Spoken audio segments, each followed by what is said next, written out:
Atención, este audiolibro animado es una producción intelectual registrada y una obra derivada creada por Audiolibros Prohibidos y a todos los derechos sobre la traducción, narración, caracterización de voz, sincronización labial, animación y composición audiovisual están reservados internacionalmente. Queda estrictamente prohibida cualquier forma de reproducción, distribución, modificación, extracción, realización de copias o uso comercial. No se otorga ningún tipo de autorización o permiso para su uso fuera de esta plataforma. Las infracciones serán perseguidas legalmente hasta las últimas consecuencias. Disfrute de esta obra única. Abraham Valdelomar, El Caballero Carmelo. Y un día, después del desayuno, cuando el sol empezaba a calentar,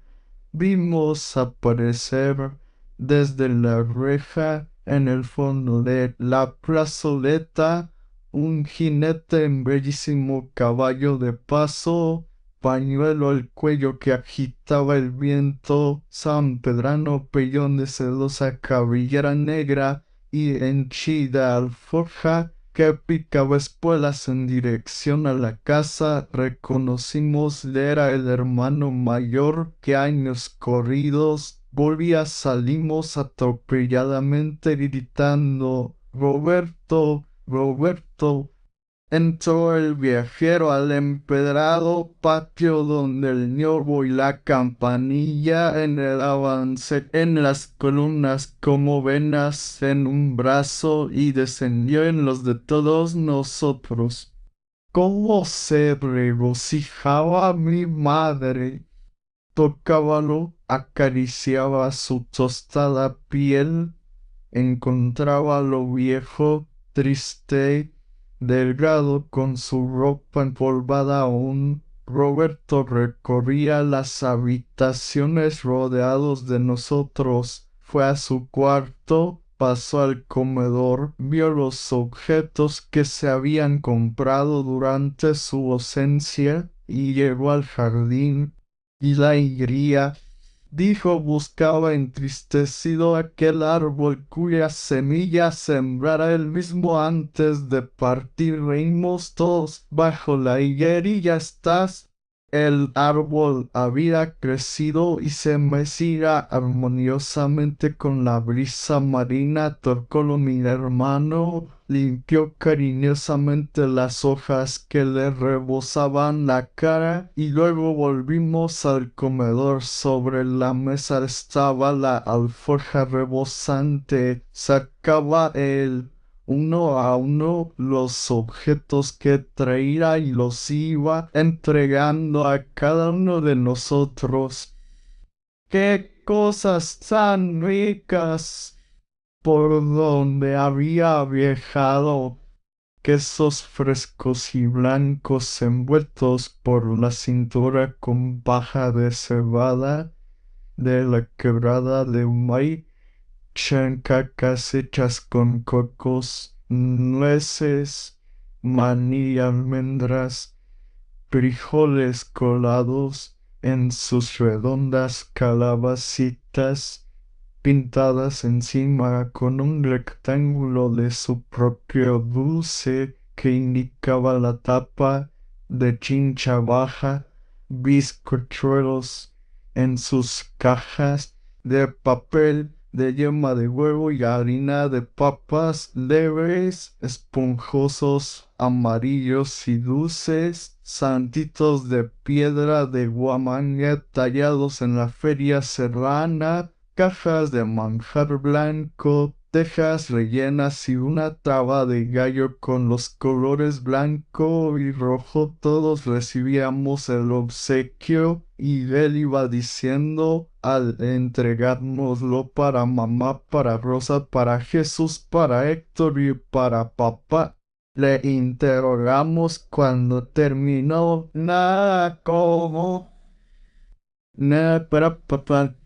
Sonrió el amado, llamó al sirviente y le dijo el Carmelo. A poco volvió este con una jaula y sacó de ella un gallo que, ya libre, estiró sus cansados miembros, agitó las alas y cantó estentóreamente. Cocorocó. Rara para. Dijo mi hermano, así entró en nuestra casa el amigo íntimo de nuestra infancia ya pasada, a quien acaeciera historia digna de relato, cuya memoria perdura aún en nuestro hogar como una sombra alada y triste. El caballero Carmelo II amanecía en Pisco alegremente a la agonía de las sombras nocturnas, en el frescor del alba, en el radiante despertar del día, sentíamos los pasos de mi madre en el comedor, preparando el café para papá. Marchábase este a la oficina, despertaba ella a la criada, chirriaba la puerta de la calle con sus mozos goznes, oíase el canto del gallo que era contestado a intervalo por todos los de la vecindad. Sentíase el ruido del mar, el frescor de la mañana, la alegría sana de la vida. Después mi madre venía a nosotros, nos hacía rezar, arrodillados en la cama, con nuestras blancas camisas de dormir, vestíranos luego y, al concluir nuestro tocado, se anunciaba a lo lejos la voz del panadero. Llegaba este a la puerta y saludaba. Era un viejo dulce y bueno, y hacía muchos años, al decir de mi madre, que llegaba todos los días a la misma hora con el pan calientito y apetitoso, montado en su burro, detrás de dos carpachos de cuero repletos de toda clase de pan, hogazas, pan francés, pan de mantecado, rosquillas. Mi madre escogía el que habíamos de tomar y mi hermana Jesús lo recibía. En el cesto marchábase el viejo y nosotros, dejando la provisión sobre la mesa del comedor cubierta de hule brillante, íbamos a dar de comer a los animales. Cogíamos las mazorcas de apretados dientes, las desgranábamos en un cesto y entrábamos al corral donde los animales nos rodeaban. Volaban las palomas, picoteábanse las gallinas por el grano y entre ellas escabullíranse los conejos. Después de su frugal comida, hacía en grupo alrededor nuestro. Venía hasta nosotros la cabra, refregando su cabeza en nuestras piernas. Piaban los pollitos. Tímidamente se acercaban los conejos blancos, con sus largas orejas, sus redondos ojos brillantes y su boca de niña presumida. Los patitos recién sacados, amarillos como yema de huevo, trepaban en un panto de agua. Cantaba desde su rincón entrabado el Carmelo, y el pavo, siempre orgulloso, alaraquero y antipático, hacía por desdeñarnos, mientras los patos, balanceándose como dueñas gordas, hacían por lo bajo comentarios sobre la actitud poco gentil del petulante aquel día. Mientras contemplábamos a los discretos animales,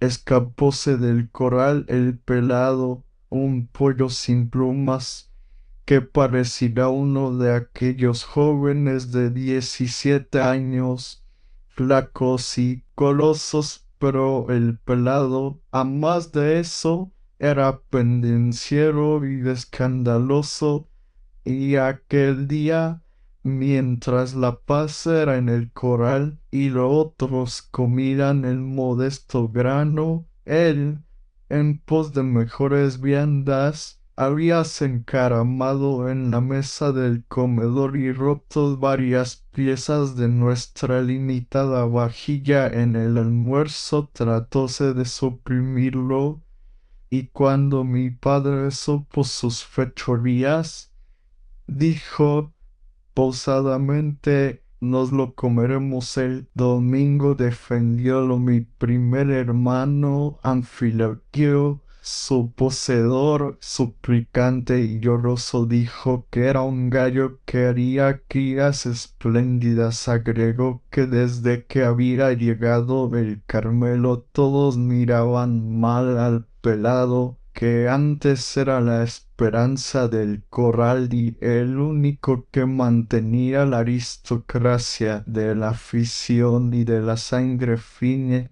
¿Cómo no matan, decía, en defensa del gallo, a los patos que no hacen más que ensuciar el agua, ni al cabrito que el otro día aplastó a un pollo, ni al puerco que todo lo enloda y solo sabe comer y gritar, ni a las palomas que traen mala suerte? Se adujeron razones. El cabrito era un bello animal de suave piel, alegre, simpático, inquieto, cuyos cuernos apenas apuntaban.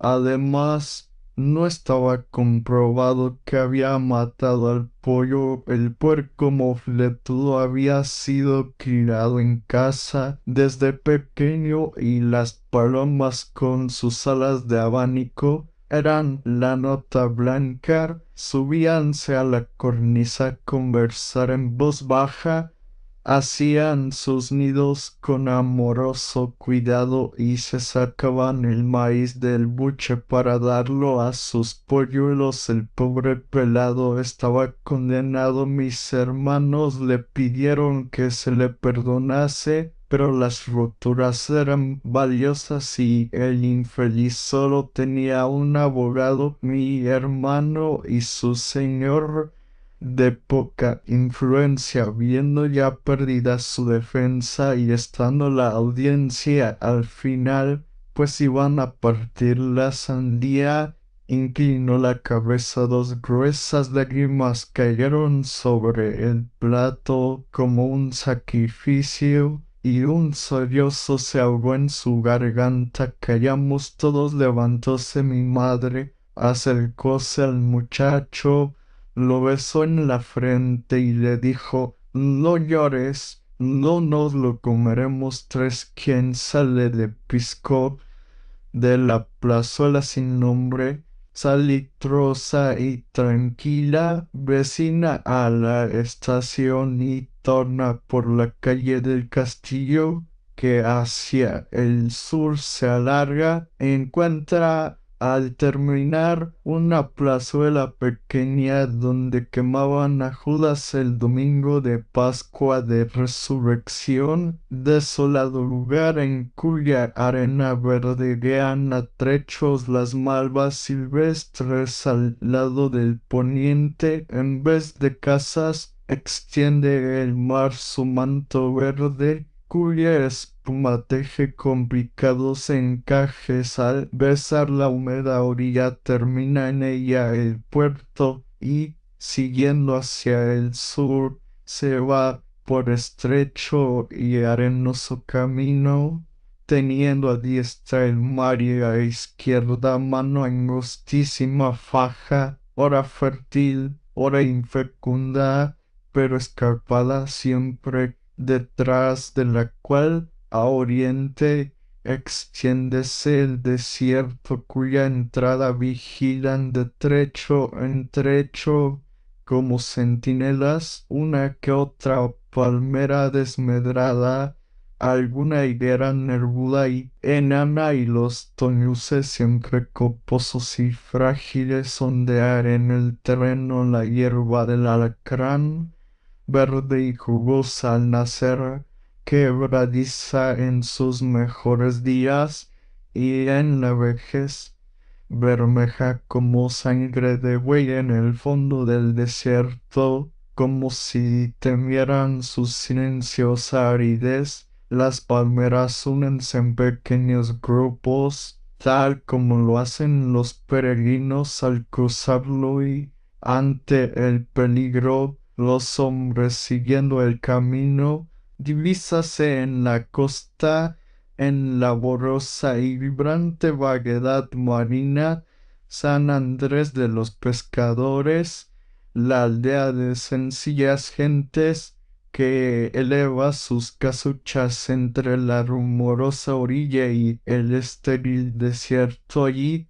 las palmeras se multiplican y las higueras dan sombra a los hogares, tan plácida y fresca que parece que no fueran malditas del buen Dios, o que su maldición hubiera caducado, que bastante castigo recibió la que sostuvo en sus ramas al traidor, y todas sus flores dan frutos que al madurar revientan en tan peregrina aldea. De caprichoso plano levántanse las casuchas de frágil caña y estera leve junto a las palmeras que a la puerta vigilan, limpio y brillante, reposando en la arena blanda sus caderas amplias. Duerme a la puerta el bote pescador con sus velas plegadas, sus remos tendidos como tranquilos brazos que descansan, entre los cuales yacen con su muda y simbólica majestad el timón grácil, la calabaza que achica el agua mar afuera y las sogas retorcidas como serpientes que duermen cubre piadosamente la pequeña nave, cual blanca mantilla, la pescadora red circundada de quereles de liviano corcho en las horas del mediodía, cuando el aire en la sombra invita al sueño. Junto a la nave teje la red el pescador abuelo, sus toscos dedos ayudan el lino que ha de enredar al sorprendido pez. Raspa la abuela el plateado lomo de los que la víspera trajo la nave, saltan al sol como chispas las escamas y el perro husmea en los despojos al lado, en el corral que cercan enormes huesos de ballenas. Trepan los chiquillos desnudos sobre el asno pensativo o se tuestan al sol en la orilla, mientras bajo la ramada el más fuerte pule un remo. La moza, fresca y ágil, saca agua del pozuelo y las gaviotas alborozadas recorren la mansión humilde dando gritos extraños. Junto al bote duerme el hombre de mar, el fuerte mancebo, embriagado por la brisa caliente y por la tibia emanación de la arena. Su dulce sueño de justo, con el pantalón corto, las musculosas pantorrillas cruzadas y en cuyos duros pies de redondos dedos piérdense como escamas las diminutas uñas, la cara tostada por el aire y el sol, la boca entreabierta que deja pasar la respiración tranquila y el fuerte pecho desnudo que se levanta rítmicamente con el ritmo de la vida, el más armonioso que Dios ha puesto sobre el mundo. Por las calles no transitan al mediodía las personas y nada turba la paz de aquella aldea cuyos habitantes no son más numerosos que los dátiles de sus 20 palmeras iglesia ni curavirán. En mi tiempo las gentes de San Andrés, los domingos, al clarear el alba, iban al puerto con los jumentos cargados de corvinas frescas y luego en la capilla cumplían con Dios buenas gentes de dulces rostros, tranquilo mirar, morigeradas y sencillas, indios de la más pura cepa, descendientes remotos y ciertos de los hijos del sol, cruzaban a pie todos los caminos, como en la edad feliz del Inca, atravesaban en caravana inmensa la costa para llegar al templo y oráculo del buen Pachacamac, con la ofrenda en la alforja, la pregunta en la memoria y la fe en el sencillo espíritu. Jamás ruina alguna manchó sus claros anales morales y austeros labios de marido besaron, siempre labios de esposa, y el amor, fuente inagotable de odios y maldecires,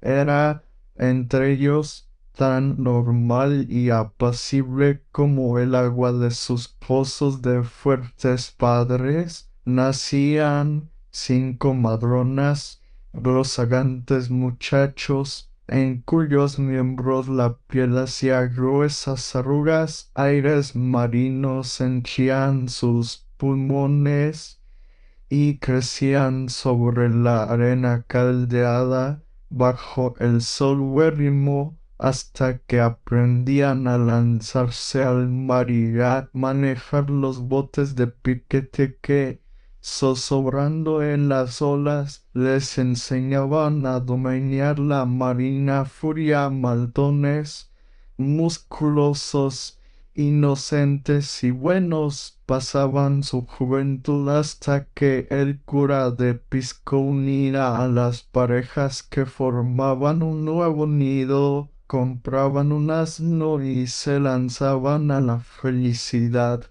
mientras las tortugas centenarias del hogar paterno veían desenvolverse impasibles las horas filosóficas, cansadas y pesimistas, mirando con llorosos ojos desde la playa el mar al cual no intentaban volver nunca, y al crepúsculo de cada día lloraban, lloraban, pero hundido el sol, metían la cabeza bajo la concha poliédrica y dejaban pasar la vida llenas de experiencia, sin fe, lamentándose siempre del perenne mal, pero inactivas, inmóviles, infecundas y solas. 4 esbelto, magro, musculoso y austero, su afilada cabeza roja era la de un hidalgo altísimo, caballeroso, justiciero y prudente. Agallas bermejas, delgada cresta de encendido color, ojos vivos y redondos, mirada fiera y perdonadora, acerado pico agudo, la cola hacía un arco de plumas tornasoles, su cuerpo de color carmelo avanzaba en el pecho audaz y duro, las piernas fuertes que estacas musulmanas defendían, cubiertas de escamas, parecían las de un armado caballero medieval. Una tarde, mi padre, después del almuerzo, nos dio la noticia. Había aceptado una apuesta para la jugada de gallos de San Andrés. El de Julio no había podido evitarlo. Le habían dicho que el Carmelo, cuyo prestigio era mayor que el del alcalde, no era un gallo de raza. Molestóse mi padre, cambiáronse frases y apuestas, y aceptó dentro de un mes toparía al Carmelo con el ajiseco de otro aficionado famoso gallo vencedor como el nuestro. En muchas lides singulares nosotros recibimos la noticia con profundo dolor. El Carmelo iría a un combate y a luchar a muerte, cuerpo a cuerpo, con un gallo más fuerte y más joven. Hacía ya 3 años que estaba en casa. Había él envejecido mientras crecíamos nosotros, porque aquella crueldad de hacerlo pelear. Llegó el día terrible, todos en casa estábamos tristes. Un hombre había venido 6 días seguidos a preparar al Carmelo. A nosotros ya no nos permitían ni verlo. El día de julio por la tarde vino el preparador y de una caja llena de algodones sacó una media luna de acero con unas pequeñas correas. Era la navaja, la espada del soldado. El hombre la limpiaba, probándola en la uña delante de mi padre. A los pocos minutos, en silencio, con una calma trágica, sacaron al gallo que el hombre cargó en sus brazos como a un niño. Un criado llevaba la cuchilla y mis 2 hermanos lo acompañaron. ¡Qué crueldad! Dijo mi madre. Lloraban mis hermanas y la más pequeña. Jesús me dijo en secreto antes de salir: oye, anda junto con él, cuídalo, pobrecito. Llevóse la mano a los ojos, echóse a llorar, y yo salí precipitadamente y hube de correr unas cuadras para poder alcanzarlos. Llegamos a San Andrés. El pueblo estaba de fiesta. Banderas peruanas agitaban sobre las casas por el Día de la Patria, que allí sabían celebrar con una gran jugada de gallos a la que solían ir todos los hacendados y ricos hombres del valle en ventorrillos, a cuya entrada había arcos de sauces envueltos en colgaduras, y de los cuales pendían alegres quitasueños de cristal. Vendían chicha de bonito, butifarras, pescado fresco asado en brasas y anegado en cebollones y vinagre. El pueblo los invadía parlanchín y endomingado. Con sus mejores trajes los hombres de mar lucían camisetas nuevas de horizontales franjas rojas y blancas, sombrero de junco, alpargatas y pañuelos anidados al cuello. Nos encaminamos a la cancha. Una frondosa higuera daba acceso al circo. Bajo sus ramas enarcadas mi padre, rodeado de algunos amigos, se instaló. Al frente estaba el juez y a la derecha el dueño del paladín. Ajiseco sonó una campanilla, acomodáronse las gentes y empezó la fiesta. Salieron por lugares opuestos 2 hombres, llevando cada uno un gallo. Lanzáronlos al ruedo con singular ademán. Brillaron las cuchillas. Miráronse los adversarios. 2 gallos de débil contextura, y uno de ellos cantó colérico. Respondió el otro echándose al medio del circo. Miráronse fijamente, alargaron los cuellos, erizadas las plumas y se acometieron nuevo ruido de alas, plumas que volaron, gritos de la muchedumbre, y a los pocos segundos de jadeante lucha cayó uno de ellos, su cabecita afilada y roja besó el suelo, y la voz del juez: «Ha enterrado el pico, señores». Batió las alas el vencedor, aplaudió la multitud enardecida, y ambos gallos, sangrando, fueron sacados del ruedo. La primera jornada había terminado, ahora entraba el nuestro, el caballero Carmelo. Un rumor de expectación vibró en el circo. El ajiseco y el Carmelo. 100 soles de apuesta.